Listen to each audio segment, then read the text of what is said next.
This is a day in the life of me as a 10th planet Jiu-Jitsu blue belt. We actually got a few things going on today. I am actually driving to the gym to do some strength training. I've been a blue belt for about 4 or 5 years and I moved to Las Vegas. And of course, your boy's listening to his favorite 50 Cent, Mother Asshole. And today, I'm actually grabbing some, quote, pre-workout from my favorite place, Whole Foods, Mother S.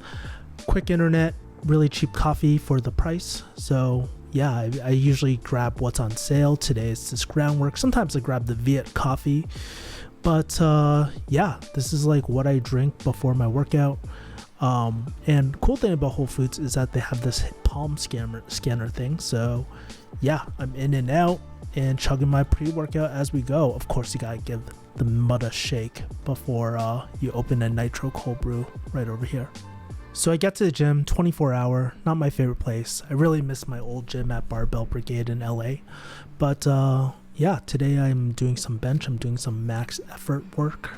A lot of people say that you shouldn't need strength for jiu-jitsu or anything like that, but as I'm facing more athletic people doing jiu-jitsu, some of them are just strong as and I just can't keep up with their athleticism, especially being 36 now. I'm not like a young 20-year-old. But the cool thing about strength is because I neglected it, there was a point where I was doing like 5 days a week for jiu-jitsu. I'm noticing my strength come back and I'm getting stronger and stronger with every workout. Because I still try to train 4 to 5 times a week with jiu-jitsu, I decided to do at least 2 to 3 strength training sessions per week, and I do a 5-3-1 workout. It works really well because since jiu-jitsu is such high volume, I only have the CNS capacity to train a little bit. So 5-3-1 has been really great for me. I didn't do it on this day, but I do try to incorporate some sled work, and I've been watching a lot of Firas Zahabi and his strong back, strong knees for life.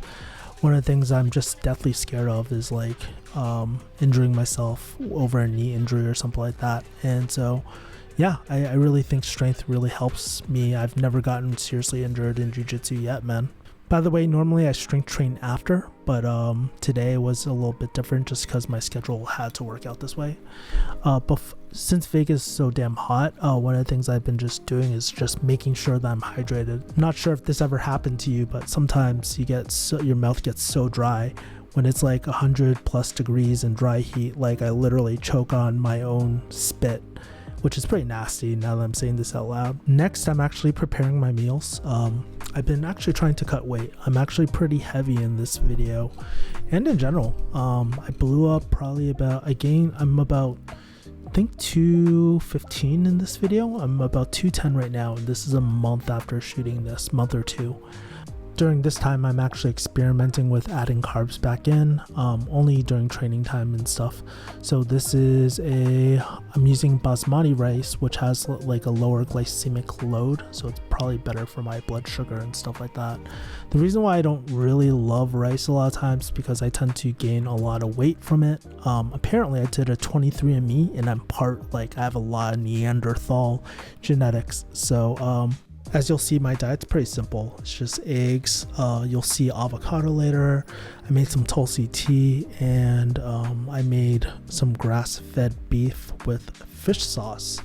Yeah, so it's mostly paleo. I try not to eat, especially right now, I try not to eat out as often.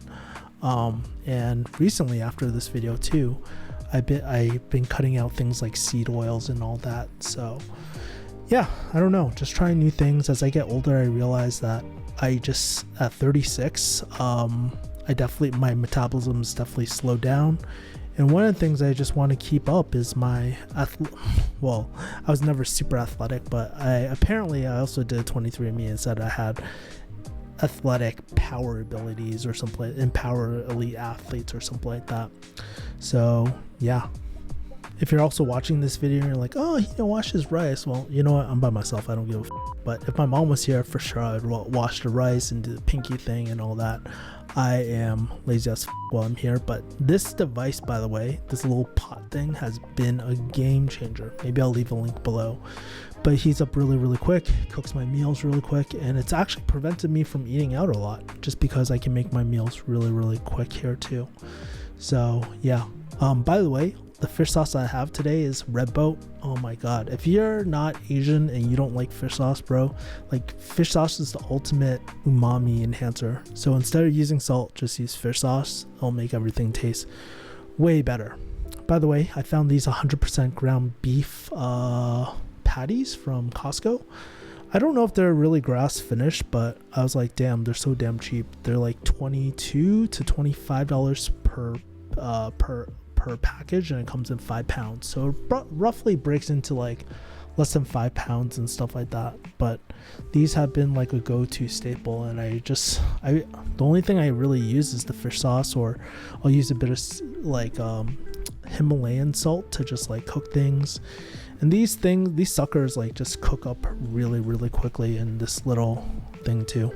Shameless flex over here. Another thing that I've been really focusing on is getting enough protein. Apparently it helps with muscle and all these other biological functions, which I'll probably cover in a different video. But yeah, I've been going through different brands of protein. I've been trying the Ascend brand at Costco. It's grass fed. And then also I sometimes get True Nutrition, but I saw this boba protein and I was like, why not? And it looks like I'm almost out of it in the shot, so it's funny. But the one that I have today is the taro, and I was just like, you know what, there's probably just 1 or 2 more servings left in here. So I think I end up just like pouring the whole thing in.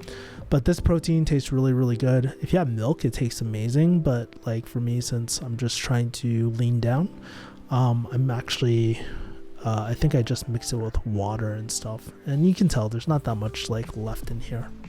Believe it or not, I think I ran out of water. So I was like, screw it. I'm just going to pour my iced Tulsi tea in here. And so it has a weird, funky taste and stuff. But one of the reasons why I love the Boba Protein brand is like it mixes so well, and this is not sponsored whatsoever.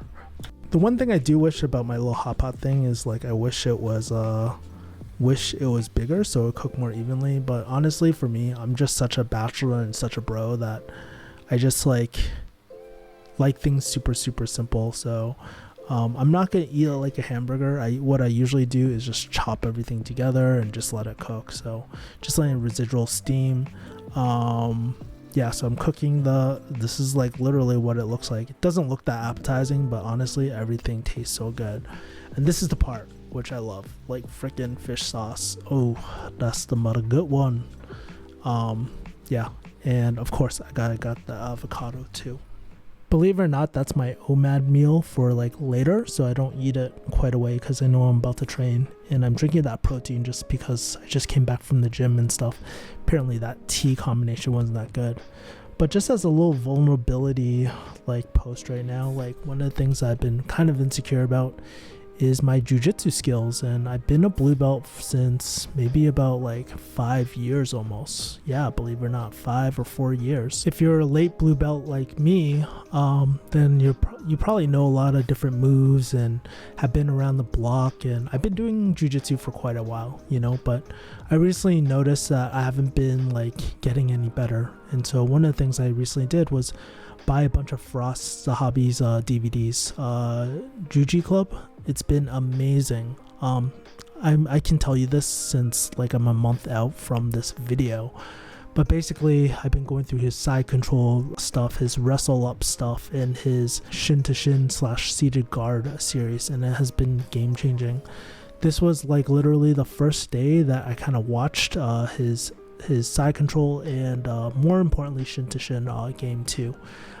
Something I've noticed definitely in Las Vegas is that everybody has a very top, like dominant MMA game type of thing. Back in LA when I was training at Eddie Bravo's, like people were more likely pull legs or go into leg locks or like play guard more, but everybody's like really athletic and really strong. And so I'm playing on my back a lot of times too and trying to get the sweeps, which isn't always optimal, but something I really respect about Firas Zahabi is that he's such a master at being a coach. He's GSP's old coach and a Danaher black belt, and so he knows, he's like familiar with all these details. And I started asking myself, what if I treated jiu-jitsu kind of like how I did with pharmacy back in the day? And of course we're using my favorite tool, Notion, And yeah, so I get suited up and I get ready to go to an open mat today.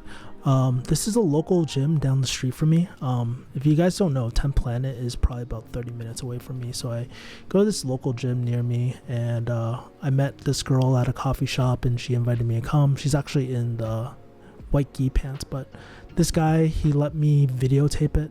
And you'll see something really interesting in all my matches, I guess, or my gym rolls. I just, especially on when I'm a bigger guy, like I probably outweighed this guy by 50 pounds or so, but especially on smaller guys, I'm working my game. So I'm playing a lot of half guard, butterfly, as you see, and I'm trying to learn the basics today of like shin to shin and like the wrestle up positions, but I'm just totally learning today, and maybe I'll shoot a video about like what 1 month of progress looks like. As you can probably tell, I'm pretty comfortable with my lockdown game, and I just go for the old school sweep or electric chair. It's a lot easier on smaller guys, and I tend to work guard on smaller guys and give up a top position and stuff. Looking back, I'm a bit lazy. I'm on my back too much, not on one cheek, so that's something that's changed since this. Now, I can't remember if this was another day or the second workout of the day. I can't remember, but this is at my gym, 10th Planet, Las Vegas. You can tell like this guy loves jumping, and a lot of the guys are super athletic here, and I gotta give him props and stuff. If I was really playing my A game, I would just probably play side control and sit on top and stuff, but that's the thing, man. I'm trying to get better at the skills I'm not so great at. And this is me going against a much smaller opponent. Typically, I like to test new things out on smaller opponents, lower belts, girls, kids, you know, people who are weaker than me. If you can't tell, I try not to go like ape on people. At the end of the day, I care about the technique and just flowing a little bit more. And I'll usually reset to start on my butt again. If you can't tell, like, you know, I probably would have finished. Actually, my takedown sucks, so I don't think I would have finished, honestly. But if you can't tell, I'm just trying to go for my shin to shin and stuff like that.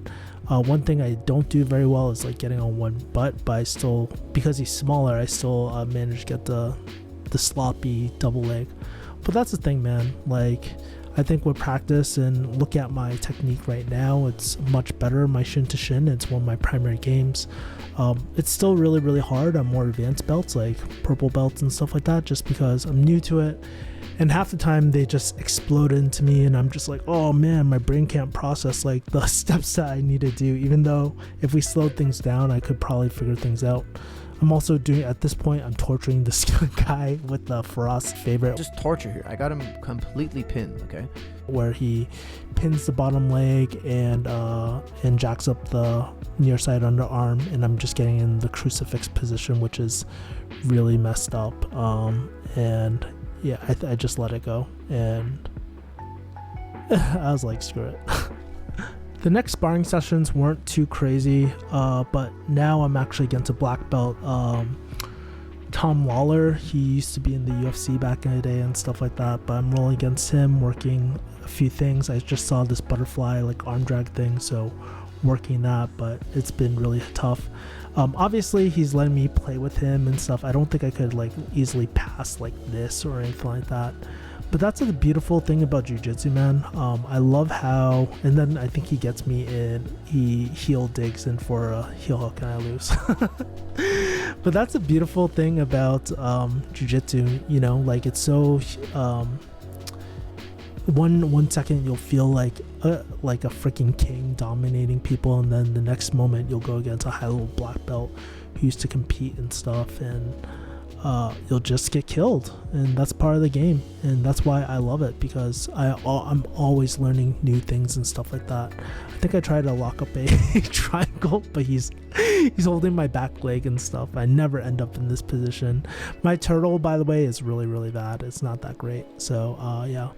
But one of my primary games that I love playing is this like Z-guard and stuff like that. I usually go for a dogfight on the other side.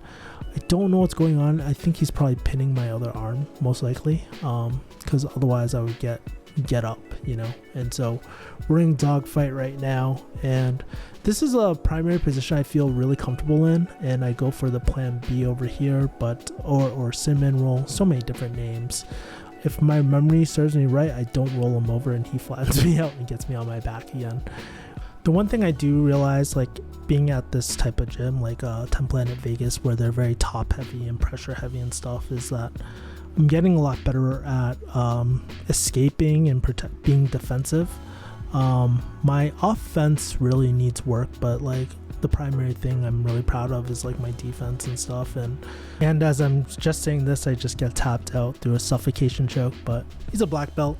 Usually I give the brown and black belts a little trouble sometimes, but some are just so good, dude. Yeah.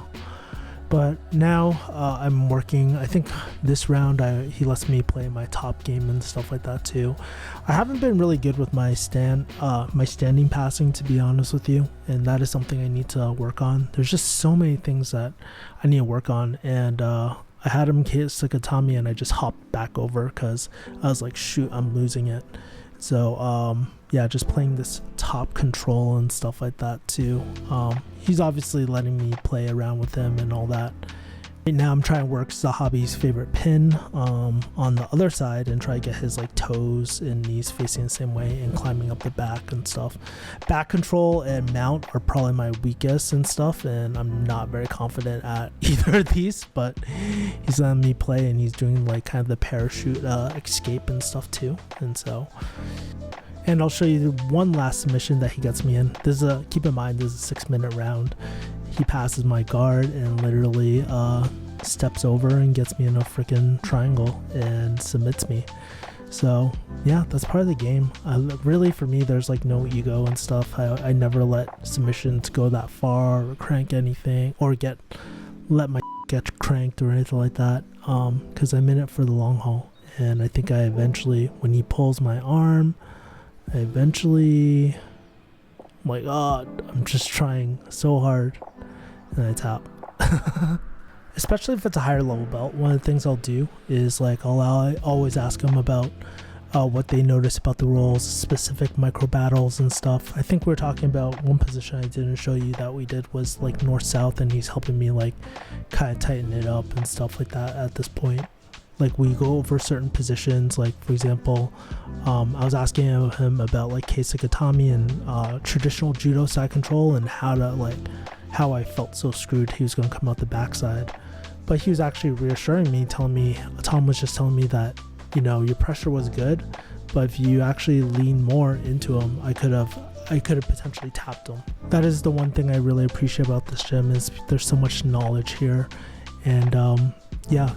The crazy part as I watch this is like when I was a white belt, I thought I was so good, but even though I'm technically better right now, I feel like I know so little, and there's always just more to learn. After washing off the staff and ringworm, I always feel super energized and actually go to a local coffee shop where I'm editing this video as we speak. If you want to see more day in lives of me, my business, my YouTube business, more jiu-jitsu stuff, or even more vlogs, subscribe to this channel. It's my mission to create the best online school for creators. Anyways, here's another video about a day in the life of myself as a YouTuber. Otherwise, here's another video that the YouTube algorithm will think you'll like. Take care. Peace, my people. Bye.